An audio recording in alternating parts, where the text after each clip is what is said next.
Minggu lepas, kita dikejutkan dengan berita kolapsnya beberapa buah bank dekat US. Ada yang tanya, kenapa boleh berlaku macam ni? Bukan US tu negara strong ke? Dan tiba-tiba harga kripto naik. Harga emas pun naik sama. Saya try buat survey, ternyata masih ramai orang yang sebenarnya masih blur dan tak berapa faham isu yang berlaku di sebalik Silicon Valley Bank ni. So, walaupun saya bukanlah orang yang expert dalam bidang banking, tapi saya akan cuba sebaik mungkin untuk explain kepada anda apa isu sebenarnya yang berlaku supaya anda boleh kunyah, hadam, telan dan yang paling penting, tidak sembelit. Gurau. Okey, ketatkan tali pinggang keledar anda sebab anda bersama saya dalam satu perjalanan. It's your journey to financial freedom. Are you ready? Let's go! Hai, saya Syarah Ismail dan tujuan saya buat YouTube ni adalah untuk bantu anda lebih faham tentang kewangan dengan cara yang paling simple dan santai.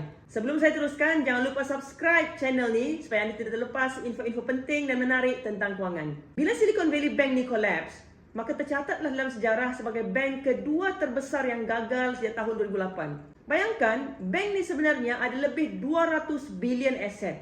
200 bilion ni banyak guys. 200 ribu juta.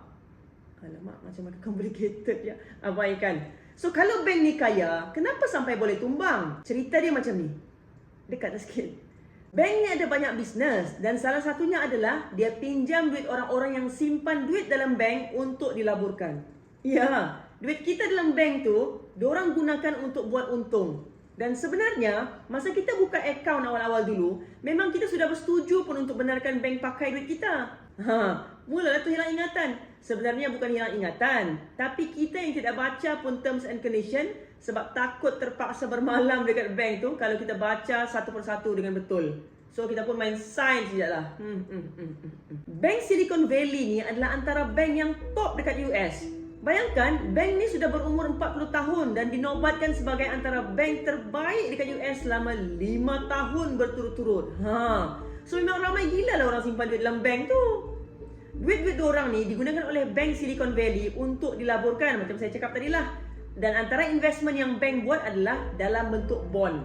Dalam masa yang sama, disebabkan oleh inflasi, US start naikkan kadar interest pasaran. Untuk pengetahuan anda, kadar pulangan daripada bond ni, dia opposite tau dengan kadar interest. So, bila kadar interest meningkat, automatically kadar pulangan daripada bond pun akan menurun. Maksudnya, bila interest rate US naik, Silicon Valley Bank start rugi. Masalahnya sekarang, duit tu bukan duit dorang. Duit tu adalah duit yang bank pinjam dari depositor. Awal-awal okey lagi, tapi lama-lama bank semakin sesak. Sebab apa? Makin ramai orang yang withdraw duit daripada bank dan Silicon Valley terpaksa jual sikit demi sedikit investment bond tadi, walaupun dalam keadaan rugi. Bank Silicon Valley ni juga dia cuba dapatkan dana daripada investor untuk top up kerugian duit-duit customer orang.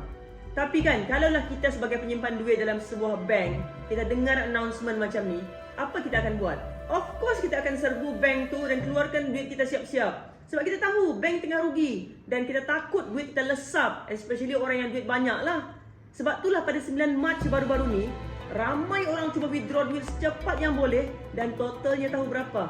Sebanyak 42 bilion. Dan inilah yang dinamakan bank run, iaitu keadaan bila pendeposit beramai-ramai keluarkan duit serentak pada satu masa dan akhirnya Bank Silicon Valley kekurangan duit sebanyak 958 million. Ya guys, juta. Mungkin ada yang tanya juga, macam mana nasib orang yang tak sempat keluarkan duit daripada bank tu? Bank-bank ni biasanya dilindungi oleh Federal Deposit Insurance Corporation. Yang mana kalau berlaku kegagalan bank macam Silicon Valley ni, siapa-siapa yang simpan duit di bank akan dapat 100% daripada duit sekiranya bank tu collapse. Tapi dengan syarat, tidak lebih daripada 250 ribu US dollar. Malaysia pun ada macam ni tau. Tapi dengar khabar, macam kerajaan US ni janji untuk bayar 100% duit mereka walaupun melebihi 250 ribu USD. Wow! Persoalannya, duit siapakah yang akan digunakan? Jeng. Guys, dengar betul.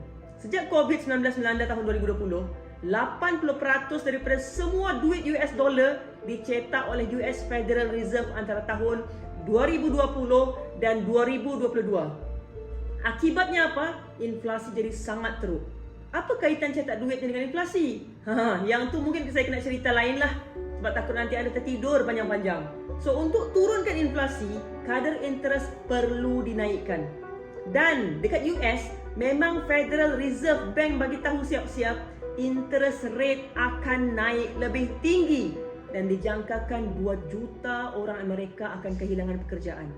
Bila ramai hilang pekerjaan, macam-macam masalah akan timbul. Betul? Contohnya kadar muflis akan meningkat, masalah kewangan akan makin teruk, kadar jenayah pun mungkin akan meningkat. Iyalah, bila ramai orang desperate untuk survive. Saya berkongsi ini bukan untuk takutkan anda, but I just want you to be prepared and beware.